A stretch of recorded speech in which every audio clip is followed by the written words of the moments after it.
তাহলে বন্ধুরা দেখো, রান্নার পর আমি প্লেটে বের করেছি, কেমন লাগছে বলো। তোমাদের যদি রান্না ভালো লেগে থাকলে তাহলে অবশ্যই আমাকে জানিয়ে এইভাবে রান্না করে খেও।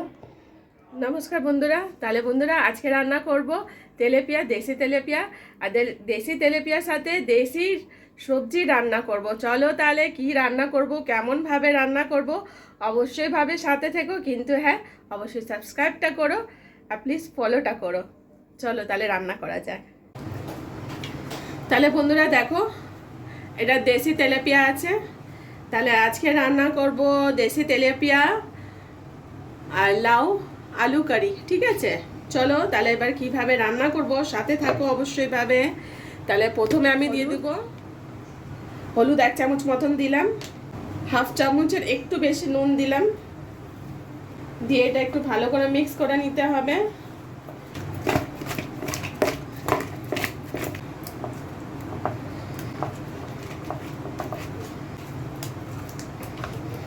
দেখো খুব ভালো করে লাগানো হয়ে গেছে মশলাগুলো। তাহলে এবার আমি এখানটায় গ্যাসটা অন করার জন্য আমি প্রথমে এখানে প্যানটা বসিয়ে দিচ্ছি। প্যানের মধ্যে যেহেতু আমার তেল ছিল এজন্য ওই প্যানটাই আমি ব্যবহার করছি। বন্ধুরা এখানে ভালো করে তেলটা গরম করে নিতে হবে। তাহলে বন্ধুরা দেখো আমার তেলটা একদম গরম হয়ে গেছে। এবার আমি আস্তে আস্তে করে মাছগুলো ছেড়ে দেবো। খুব সাবধানে তোমরা ফ্রাই করো, একটা একটা করে ছেড়ো, একদম ছাতি ছাতি দেবে না, তাহলে মাছগুলো সেটে যাবে।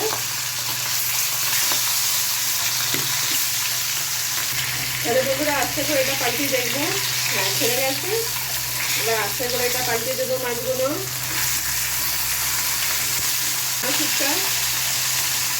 তাহলে বন্ধুরা দেখো মাছটা হয়ে গেছে, এবার আমি মাছটা তুলে নেব।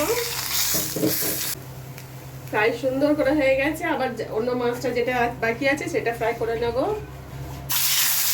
একদম সাবধানভাবে খাবে।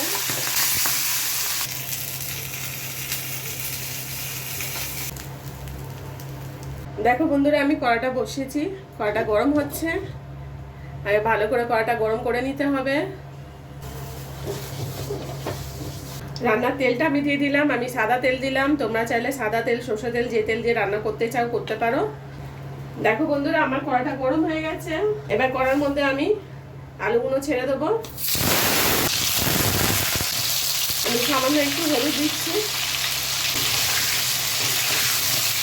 আলুটা ফ্রাই করার সময় একটু ঢেকে দিলে আলুটা তাড়াতাড়ি লাল হয়ে যাবে আর সেটাও তাড়াতাড়ি হয়ে যাবে রান্নার সময়, তাহলে একটু আমি ঢেকে দিচ্ছি।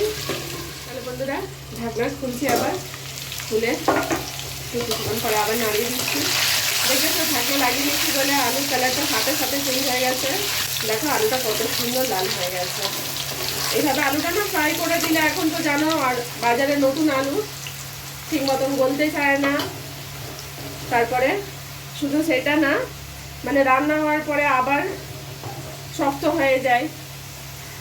তারপরে এমনি বিনা শুধু নর্মালভাবে রান্না করলে আলুর সেই রান্নার টেস্ট আর এমনি ফ্রাই করে রান্না করলে সেটার টেস্টে অনেক পার্থক্য থাকে। এমনি ফ্রাই করে রান্না করবে দেখবে অনেক বেশি ভালো লাগবে। তাহলে বন্ধুরা আমার আলুটা ফ্রাই হয়ে গেছে, এবার আমি আলুটা তুলে নেব। আর একটু আমি আন্দাজ মতন তেলটা অ্যাড করছি, তোমাদের কম বেশি যদি প্রয়োজন হয় তাহলে তেলটা অ্যাড করো, আর যদি না প্রয়োজন হয় তাহলে অ্যাড করো না। দেখো আমি এবার পেঁয়াজগুলো দিয়ে দিচ্ছি। তাহলে বন্ধুরা দেখো আমার পেঁয়াজটা লাল হয়ে এসেছে। এর মধ্যে আমি দিয়ে দিব গুঁড়ো মশলা। তাহলে এটা জিরে পাউডার, গুঁড়ো লঙ্কা, গুঁড়ো হলুদ, স্বাদ অনুসারে নুন। তাহলে বন্ধুরা এটা ভালো করে আগে মশলাটা ফ্রাই করে নিতে হবে পেঁয়াজের সাথে, যাতে পেঁয়াজটাও লাল হোক আর মশলাটাও সুন্দরভাবে ওর সাথে ফ্রাই হয়ে যাক, যাতে একটুও কোনো রকমের কাঁচা মশলার স্মেল না আসুক।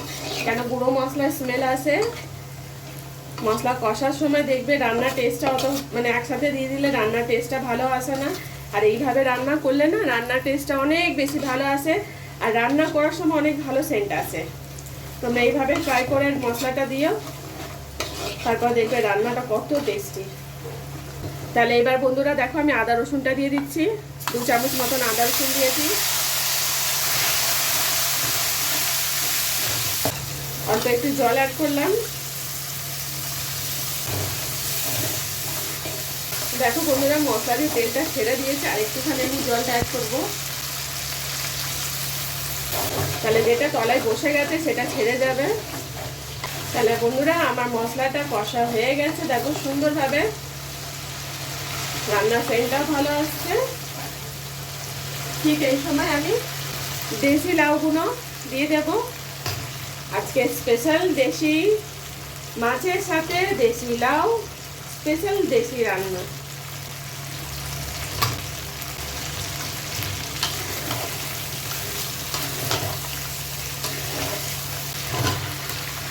আবার একটু ভালো করে কষে নিতে হবে লাউর সাথে, যাতে সুন্দর করে কষা হয়ে যায়। এবার ওর মধ্যে আমি আলুগুলো দিয়ে দিচ্ছি, দেখো বন্ধুরা, যেটা আলুটা ফ্রাই করে রেখেছিলাম। আবার একটু ভালো করে কষে নিতে হবে। তোমরা যখন এইভাবে রান্না করবে না, দেখবে দেশি ধরনের রান্না, তখন দেখবে রান্নার টেস্ট কত ভালো আসছে। তাহলে আমার প্লেটের মধ্যে আলু ফ্রাইয়ের যে তেলটা ছিল সেটা আমি চেঁচে দিয়ে দিচ্ছি। এবার আমি কিছুক্ষণের জন্য ঢেকে দেবো, যাতে লাউ থেকে জলটা বেরিয়ে আসে। তাহলে বন্ধুরা দেখো, 2-3 মিনিটের জন্য আমি এটা ঢাকনাটা ঢাকা দিয়েছিলাম। এবার আবার ঢাকনা খুলে দিচ্ছি, খুলে দিয়ে আবার একটু নড়িয়ে দিচ্ছি। তাহলে কী হবে, এখানে লাউয়ের যে অ্যাকচুয়ালি যে লাউয়ের যে জলটা থাকে সেই জলটা বেরিয়ে আসবে।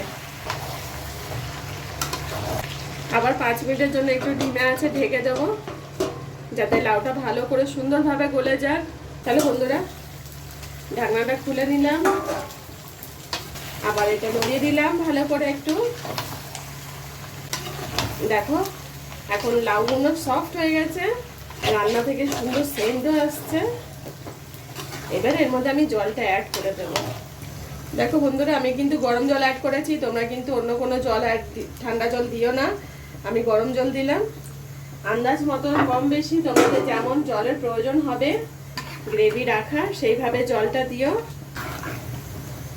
আমি এবার আবার ঢেকে দিচ্ছি এটা 5 থেকে 7 মিনিটের মতন।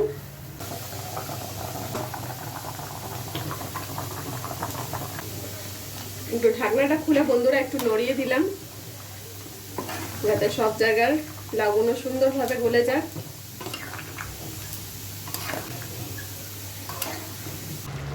ডালটা গলে গেছে, দেখো বন্ধুরা, লাউ গলে গেছে, আলুও গলে গেছে। এবার আমি নুনের টেস্টটা করে নিই, যে নুনটা কেমন আছে। নুনটা আমার সামান্য একটু কম হয়েছে, অল্প একটু নুন আমি অ্যাড করব। দেখো বন্ধুরা, আমি 1/2 চামচ মতো নুন অ্যাড করছি। দেখো আমার তো এটা পুরো রান্নাটা রেডি হয়ে গেছে, রান্না দিয়ে তেলটা ছেড়ে দিয়েছে। ঠিক এই সময় এবার আমি কটা টমাটো দিয়ে দিচ্ছি। 2টো টমাটার আমি কেটে দিয়ে দিলাম। মাছগুলো আস্তে করে রেখে দিচ্ছি এর ওপরে।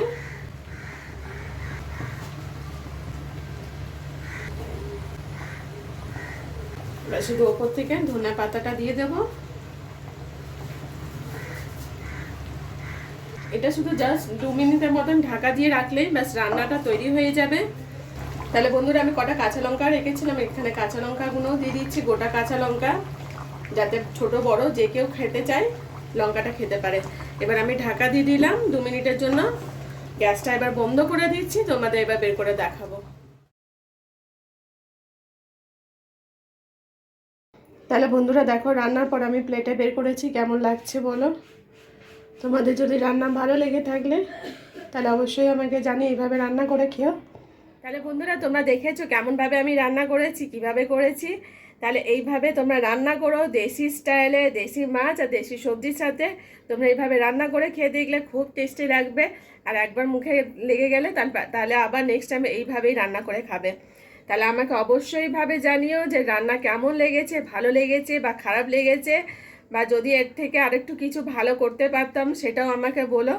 ঠিক আছে বন্ধুরা, তাহলে সবসময় এইভাবে আমার পাশে থেকো, আর সাবস্ক্রাইব করো, ফলো করো অবশ্যইভাবে, আর পারলে শেয়ার করে দিও। Thank you for watching.